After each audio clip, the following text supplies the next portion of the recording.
Gracias, Antonio. Bien, primero de todo agradeceros a todos poder estar aquí un sábado, que eso siempre es cansado, ¿no? Y sobre todo gracias a la asociación y a Antonio, porque fue el quien me contactó mediante Pedro. Y nada, yo os voy a hablar sobre todo de nutrición, pero ya veréis que he intentado enfocarlo un poco diferente a lo habitual. Básicamente porque estamos, o yo estoy cansada, de que buscas por internet y siempre encuentras lo mismo. Entonces, os voy a dar un punto de vista un poco diferente, ¿vale? Este es mi objetivo, ya veréis lo que voy diciendo, ¿no? Entonces, primero de todo me quería parar en un punto muy preciso que es un dietista nutricionista. ¿Alguien de ustedes les lleva algún nutricionista o alguien por el estilo? ¿Podéis levantar la mano si alguien lo lleva? Lo llevamos. Vale, 1, 2, 3, 4, vale. Ok, muy poca gente, de todos los que estáis aquí. Vale, entonces, yo me quiero parar en la definición porque muchas veces hay sesgo en este punto y me gusta mucho definir nuestra profesión porque yo la quiero muchísimo. Entonces, un dietista es una persona que es capaz de saber lo que se tiene que poner en un plato y saber qué alimentos se tienen que dar. Por ejemplo, si te dicen una dieta baja en sal, tú sabes qué alimentos tienen propiedades de baja en sal. Pero en cambio un nutricionista es capaz de entender lo que está pasando en el organismo. Es decir, sabe leer analíticas, sabe procesar información de equipo médico y sabe entender lo que te está pasando a ti a nivel metabólico. Entonces, cuando juntamos las dos palabras, es una persona que es capaz de entender lo que te está pasando por dentro y aplicártelo por fuera, es decir, aplicar lo que vamos a comer. ¿Vale? Dicho esto, bueno, yo ya os he medio chivado esto, que cuando me propusieron hacer esta presentación, yo me puse a pensar y dije, bueno, pues yo qué puedo aportar de diferente que ya no sepamos o ya no sepáis vosotros, ¿no? Entonces, claro, mi objetivo de la presentación principal no es daros una lista de alimentos, porque esto es lo que decía, lo podemos encontrar en internet. Mi objetivo es que podáis valorar los alimentos y tener cierto criterio para decidir cuáles elegimos y por qué los elegimos, ¿vale? Entonces es un poco diferente, ¿vale? Pero para empezar a entender esto, vamos a empezar con la base, ¿vale? Entonces habrá cosas que os diré que puede ser que sepamos y habrá cosas que no. Entonces esta es la idea, un poco de hacer unas bases y que tengáis las bases hechas, ¿no? Sobre todo. Bueno, este es el super plato saludable, ¿no? Que todo el mundo conoce, el plato de Harvard. Este plato se ideó por parte del equipo de Harvard con el objetivo de explicar de forma fácil y sencilla cuál es la alimentación saludable de base. Entonces, empezaremos con lo básico. O sea, de base, ¿qué tenemos que comer, ¿no? Y para entender las complicaciones posteriores o las cosas más específicas de vuestros casos. Entonces, la base es que en teoría en comida y en cena tienen que haber estas proporciones. Es decir, tendríamos que estar en mitad del plato debería haber verduras, en un cuarto del plato tendría que haber carne, pescado, huevos, legumbres, y en el otro cuarto del plato tendría que haber los carbohidratos, ¿vale? Los farináceos, patata, arroz, pasta, etc. Todo esto alineado como mediterráneo, o sea, una dieta mediterránea en el sentido de aceite de oliva, tener una actividad física, además beber agua y además tomar fruta. En general, esto es lo que se recomienda en pediatría y en adultos, ¿sí? Vale. Estos serían los cárnicos, o sea, lo que se recomienda a nivel proteico de las edades más tempranas, o sea, de los menores de 3 años. Me paro aquí porque es de las únicas guías que tiene pictogramas y fotos, y a mí me gusta mucho esto porque así se puede entender bien los tamaños. Es decir, si os fijáis, a los niños de 3 años no estamos dando estas cantidades. Estamos realmente dando una sextuplicación de estas cantidades, ¿vale? Por lo tanto, si ellos ya están sextuplicando de base, los adultos probablemente también, ¿vale? Entonces, esto es muy gráfico y va muy bien entender que a veces nosotros a nivel proteico nos estamos pasando ya de base, ¿vale? Entonces, estas guías están muy bien en este sentido de visualizar en los platos cómo tendría que ser la proteína en menores de 3 años. Hay guías más específicas para más adultos, lo que pasa es que no hay las fotos. Entonces yo me gustaban mucho las fotos y os las quería compartir. Siguiendo, yo quería también explicaros un poco, ¿no?, las estructuras. Entonces, a nivel alimentario de estructura, Generalitat es muy potente a nivel de generar estructuras alimentarias y tal, y las guías que utilizan son muy buenas. Todas están puestas tanto en catalán como en español, por lo tanto son de libre acceso y están muy bien redactadas. Entonces yo os invito a que realmente, si queréis, las podéis leer porque son muy agradecidas. Entonces, aquí te pone, que no se ve muy bien, pero las frecuencias de consumo de los alimentos a lo largo de la semana, y aquí te pone lo que sería un menú de un día, ¿no? Cómo se tendría que ir repartiendo a lo largo del día. Esto lo veremos después con un ejemplo, ¿vale? Pero más o menos estas serían como las estructuras que se generan de forma normal y habitual, sin patología, ¿vale? Entonces, este es el mismo plato de Harvard que hemos visto antes, con otra presentación, ¿vale? Pero simplemente lo que quería remarcar en este caso es sobre todo el hecho de que buscamos distintos nutrientes. Es decir, cada elemento tiene distintos nutrientes y es lo que vamos a ir recogiendo, ¿vale? Entonces, una de las clasificaciones clásicas de los nutrientes es los macro y los micronutrientes. Entonces, los macros son los carbohidratos, lípidos y grasas, carbohidratos o también conocidos como farináceos, azúcares, etc. Lípidos o grasas y las proteínas, ¿vale? Entonces, este sería como los grandes grupos, se llaman macro porque las estructuras a nivel físicas son grandes, y micros son las estructuras pequeñitas, ¿vale? Entonces son las vitaminas y los minerales, pero que son igual de importantes que estas. De hecho, sin los micros, vosotros lo sabéis más bien que nadie, no podemos seguir, ¿no? Y hay consecuencias debido a eso, ¿no? Si no tenemos el magnesio, pues nos genera ciertos problemas detrás, ¿no? Entonces, esto sería como un poco todo lo que vemos resumido en este plato, ¿no? Vale. Y así puesto como de ejemplo, yo siempre digo que es que nosotros tenemos el fuel, que son los alimentos, y tenemos los macronutrientes, que en realidad son como los componentes de nuestro coche, y la batería serían las vitaminas y los minerales. Y esto conforma nuestro sistema y nuestro organismo, ¿vale?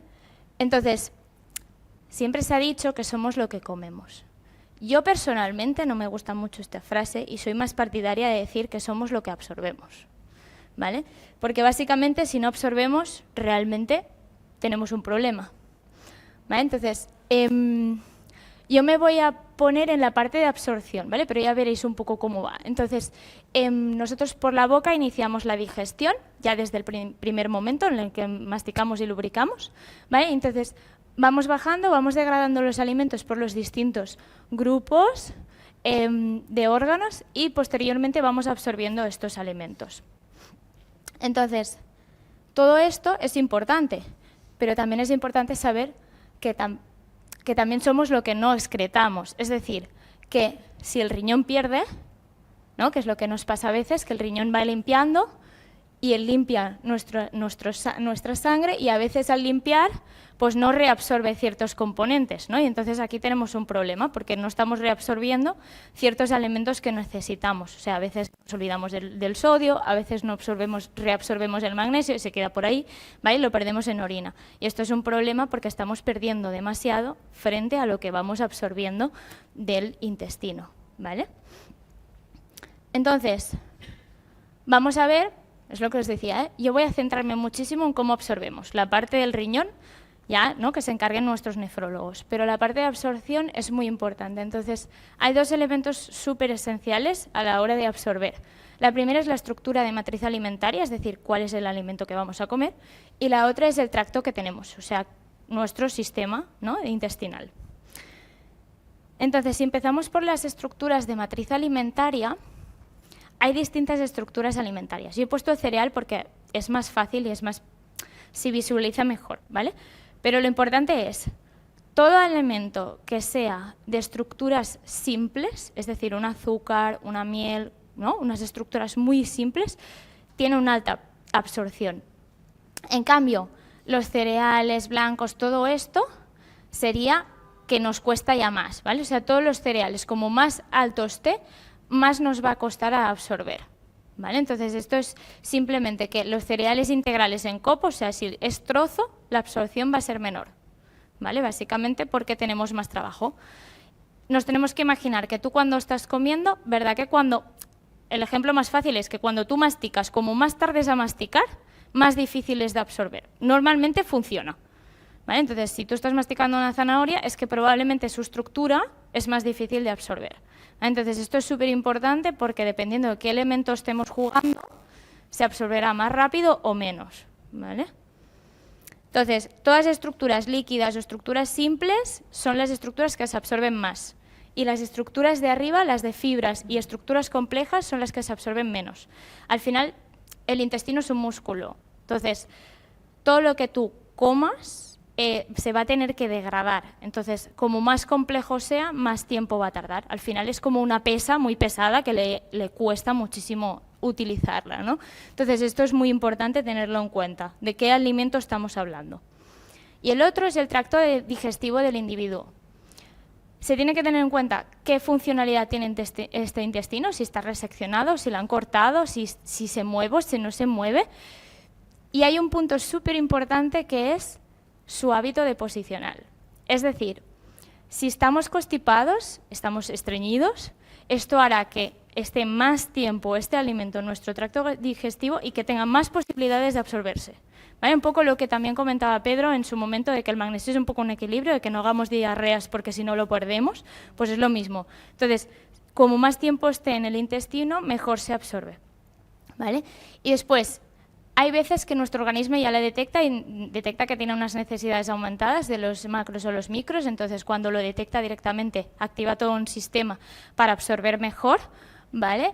En el intestino. Y después, aparte de esto, también se tiene que tener en cuenta qué has comido en ese mismo momento, porque hay alimentos que interaccionan entre ellos, entonces que probablemente precipiten dentro del propio intestino y que no los absorbas.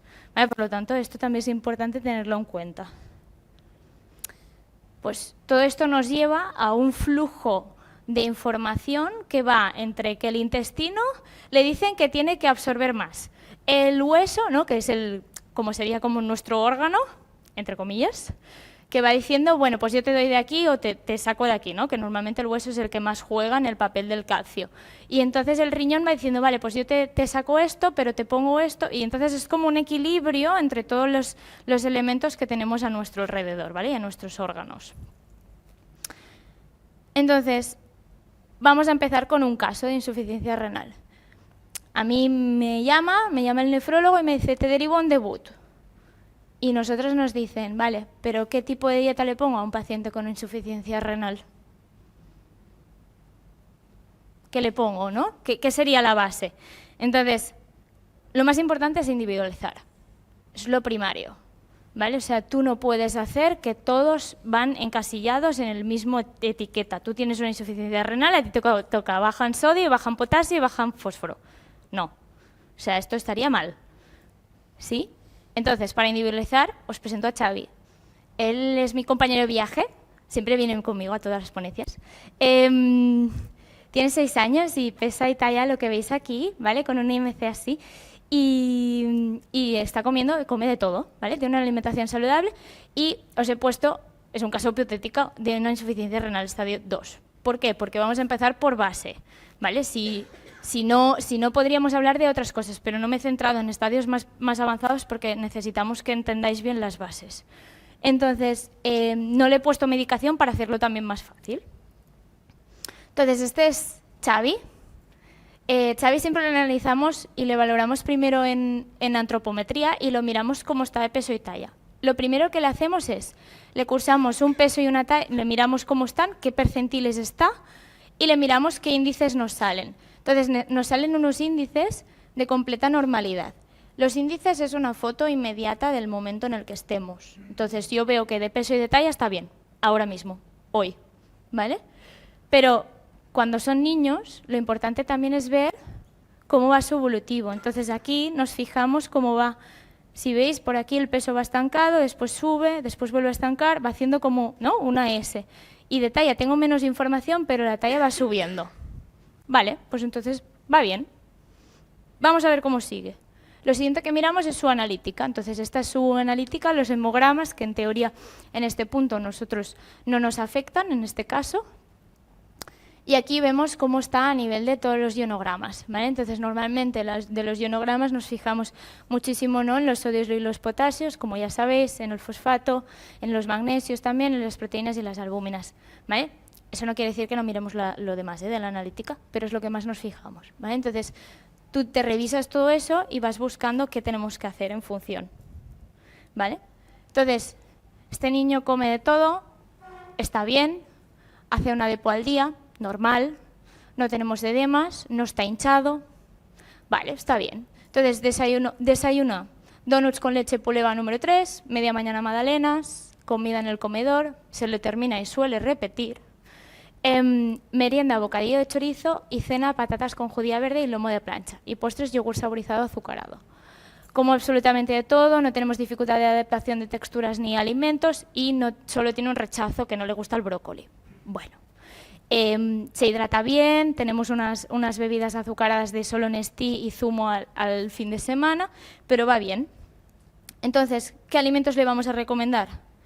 Pues aquí le hacemos el ajuste de pauta, ¿vale? Entonces, normalmente los ajustes de pauta van poco a poco. Entonces, yo no puedo pretender que un niño que toma donuts pase de golpe a tomar un pan integral. Es totalmente inajustado. Entonces, podemos proponerle pan blanco con chocolate, a ver si esto le parece bien. Y en vez de ponerle leche puleva, yo le pondría leche entera directamente, ¿vale? Y entonces, a media mañana, pues en vez de hacer magdalenas, como le tira el dulce, intentar probar algunos pancakes, a ver si le gusta. Y de la comida, pedirle sobre todo que no repita proteínas. Porque si él de forma natural va repitiendo proteínas, esto nos genera que vayamos teniendo demasiadas proteínas en el organismo. Y buscar proteínas de alta calidad. O sea, buscar proteínas diferentes, no chorizos, sino buscar pavos y jamones que están un poco mejor en este sentido, ¿vale? Y ir buscando mejores calidades. Los yogures saborizados suelen tener unas proteínas menos ajustadas, están saborizadas, no nos interesa por todas las S que llevan detrás, pues por lo tanto lo vamos ajustando, ¿vale? Y vamos buscando cómo sacar esto. Entonces, vamos concienciando a las familias de que el zumo, el Nestí, todo esto no son saludables y buscamos alternativas junto a ellos. Y sobre todo junto a Xavi, que es el que lo tiene que hacer, ¿vale? Entonces, es súper importante que los cambios sean progresivos y con comodidad, tanto de familia como de pacientes. Yo creo que no os estoy diciendo nada nuevo, ¿no? Entonces, en pacientes renales, una de las cosas que tenemos que ir valorando es todo esto. Es qué patología de base tenemos, qué situación estamos, si estamos estables o estamos hospitalizados porque nos ha pasado alguna cosa, si estamos o no en hemodiálisis o peritoneal, si tenemos una restricción hídrica, cómo estamos antropométricamente, cómo vamos, cómo va la analítica, qué medicación lleváis de base y, sobre todo, ir individualizando en función. ¿Vale? Entonces, yo simplemente me quería poner en este punto, ¿vale?, que es un poco más específico, o sea, he trabajado mucho lo general, pero también quería enseñaros esto, que es que se está empezando a abrir la luz. Y es que ha aparecido un paper que me gusta mucho, que es el tratamiento dietético en enfermedades de Gitelman y de Bartter. Entonces, esto es muy guay porque están empezando a sacar información en relación a alimentación, no en relación a medicación. Es decir, esto es muy importante porque aquí remarca varios puntos en los cuales os los he puesto aquí a continuación. Hay algunas cosas que son de cosecha propia, ¿eh? Entonces, del sodio, ¿no?, ya nos está diciendo qué cosas no utilizar. El del potasio, todo esto, ya os digo, es una mezcla entre lo que dice el paper y lo que os digo yo, ¿vale? Entonces, el paper está muy guay porque te pone alimentos.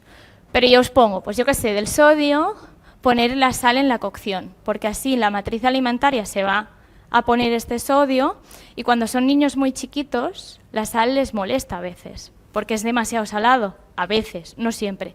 Pero entonces a veces esto les ayuda, porque puedes poner sal aquí y vas añadiendo más sal, ¿vale? Entonces hay veces que, dependiendo en qué casos tenemos, que esto se agradece. Después, buscar en los potasios alimentos ricos en potasio, que a veces no nos los dicen, ¿no? Pues patatas, legumbres, cosas así. Buscar los que son de más rico a nivel de potasio. Intentar evitar hervir los vegetales. ¿Por qué? Porque los vegetales, cuando los hervimos, el potasio se va. ¿vale? Entonces, esto es un poco complicado de explicar en 20 minutos, pero si queréis un día lo explico mejor, ¿vale? Y después, pues evitar todo tipo de enlatados. ¿Por qué? Porque la industria es capaz de sacar mejor el potasio que cuando lo hervimos nosotros. El potasio es todo un mundo, a nivel iónico es brutal, pero yo quiero que os quedéis como con tips pequeños, ¿vale? Para ir haciendo. Y entonces, a nivel de magnesio, pues ya sabéis, potenciar todo lo que sean frutos secos y ciertas verduras y hidratos de carbono ricos en magnesio. Pero lo más importante es este punto. Alimentos que reducen el potasio y el magnesio en sangre. Entonces, hay caramelos o hay ciertos suplementos y preparaciones de herbolistería, sobre todo, que llevan este ácido. Es un tipo de ácido específico, es el que está en la regaliz, que hace que interaccione y que el potasio y el magnesio bajen en sangre. Entonces, esto es importante, sobre todo en los peques, que en general les gustan mucho las chuches y así, se tiene que buscar qué están comiendo, ¿vale? Bebidas alcohólicas, en este caso más indicado para adultos, y zumos de frutas, porque así también interaccionan, bebidas de almendras, porque interaccionan, y bebidas todas las carbonatadas y con citrato. El nombre es complicado, es glicirricirco. Glicirrico.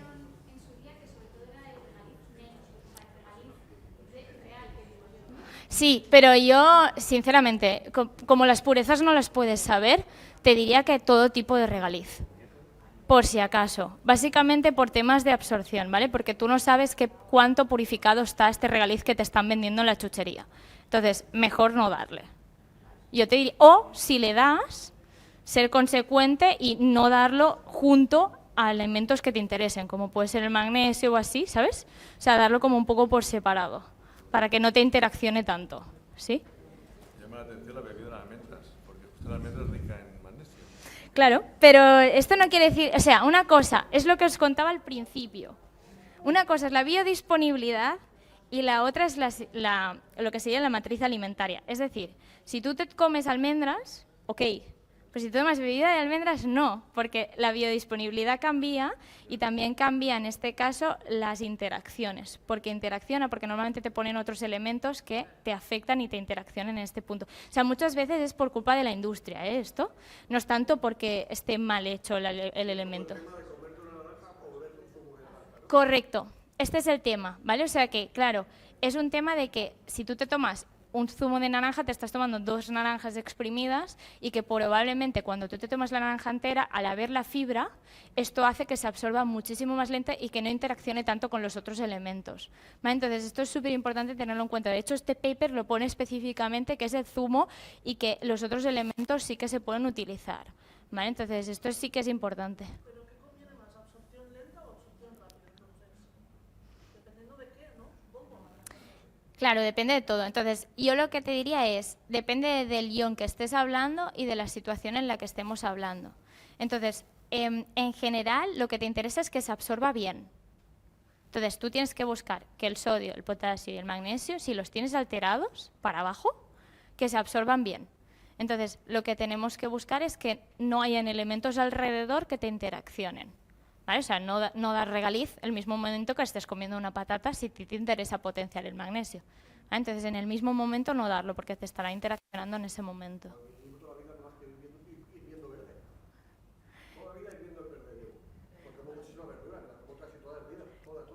Vale, pero...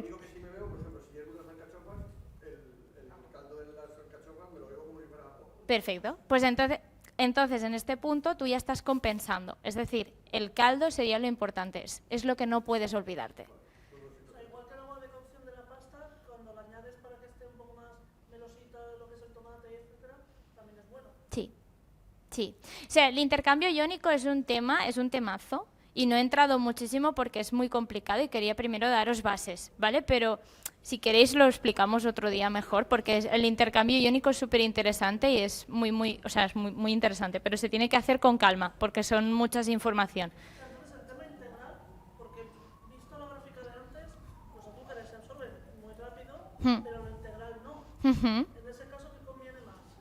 Integral, para que lo tenga más lento en el cuerpo. Exacto. O sea, si tú tienes un integral, lo que estás haciendo es que tienes más fósforo de base, porque el integral de base ya tiene más fósforo, y además estás haciendo que el tránsito gastrointestinal vaya más lento. Entonces, en este punto, si tienes los iones bajos, te interesa que haya integral, porque así retienes todo eso. ¿Vale? Nada, yo solo tenía un apunte más, que es que intentéis buscar algún dietista por ahí que os pueda ayudar y que os pueda poner luz, porque hay veces que nos dicen no, nos dan informaciones contradictorias, dependiendo de cómo, y esto a veces nos pone muy nerviosos, entonces es importante tener a alguien que te pueda dar o te pueda dar esta información y sobre todo individualizar, porque no es lo mismo que tengamos una patología X con una situación Y que una patología Y con una situación X, ¿vale? O sea, esto es muy importante, ¿sí? Ya estoy.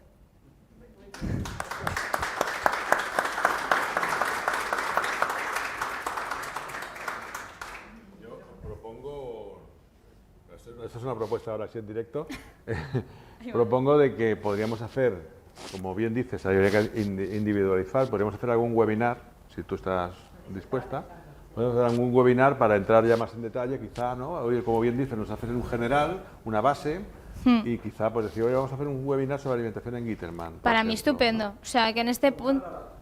¿Cómo? La contrato. Mi contrato está con San Joan de Déu, ¿eh? A mí no me liéis.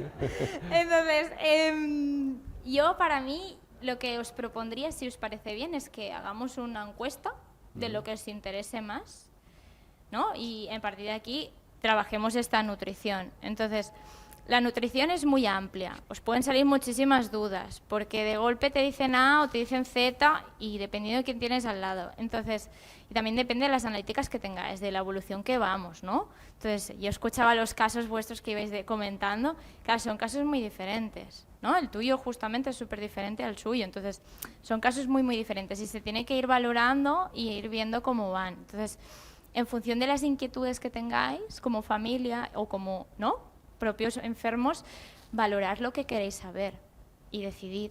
Entonces hacemos el webinar que queráis. Perfecto. ¿Sí? Darle una vuelta. Claro.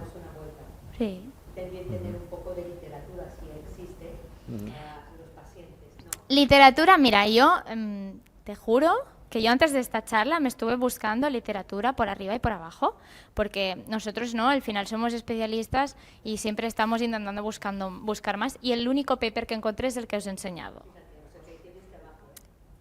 Este es el único paper que hay a nivel dietético, ¿vale? Entonces, que después te van a decir que hay magnesio, todo lo que has comentado antes, sobre todo tú, Susana, de hay distintos magnesios, ¿no? Y Pedro también decía, se absorben diferentes, etcétera.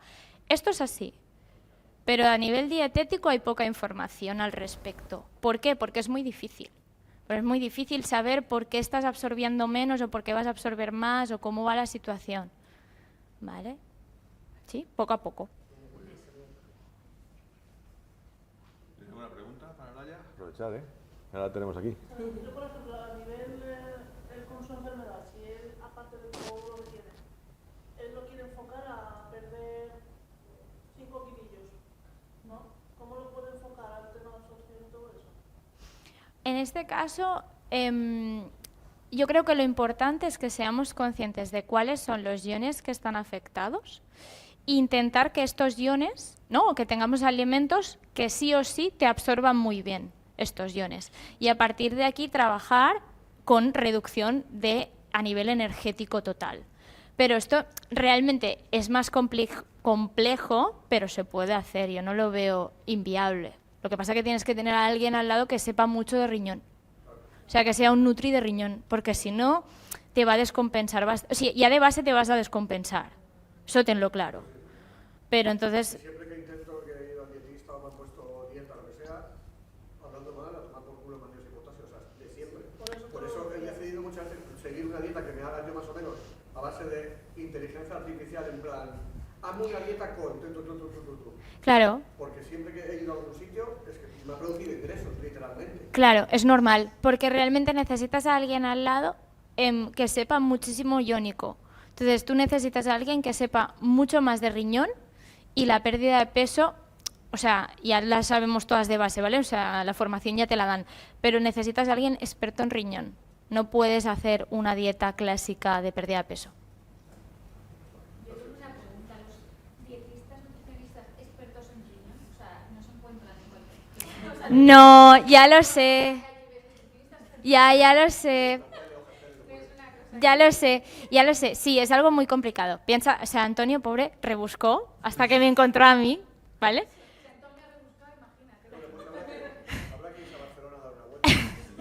Hay pocos hospitales que tengan servicio de dietista para los niños con enfermedad renal, hay pocos. Correcto. Y luego dentro de la enfermedad renal, ¿no? Como acabo de explicar, no es lo mismo el que tiene una enfermedad renal por una glomerulopatía que el que tiene una tubulopatía, que tiene pérdida de K-ion.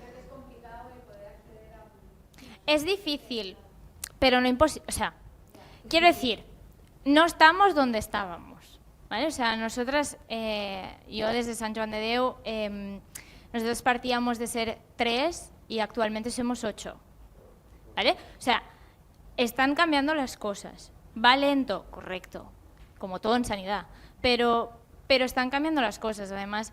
O sea, estamos intentando hacer que sea todo más fácil, ¿no? Y que tengáis guías, que tengáis cosas, etc. Entonces, yo a Antonio ya le chivé y ya le pasé documentación a nivel de nutrición, las bases actuales. Entonces, realmente se pueden generar cosas. O sea, que si por vosotros es una inquietud, podemos buscar soluciones como tal, ¿no? De decir, vale, pues hacemos una guía, o hacemos tal, o hacemos un webinar al año, o lo que queráis. Y a partir de aquí vamos buscando, porque realmente sois, ¿no?, entre comillas, pocos, pero tenéis que encontrar soluciones dentro de lo que cabe. Entonces nosotros somos 2 especialistas en riñón. A mí me veis ahora, pero somos 2 a cara visible, ¿vale? Entonces realmente somos las especializadas en pediatría de riñón.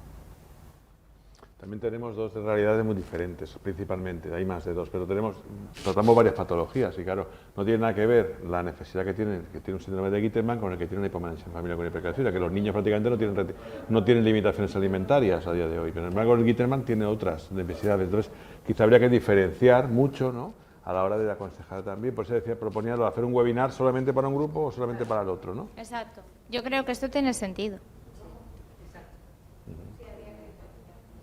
Claro, porque si no puedes coger un consejo y a lo mejor no es el mejor para ti, ¿no? Es complicado.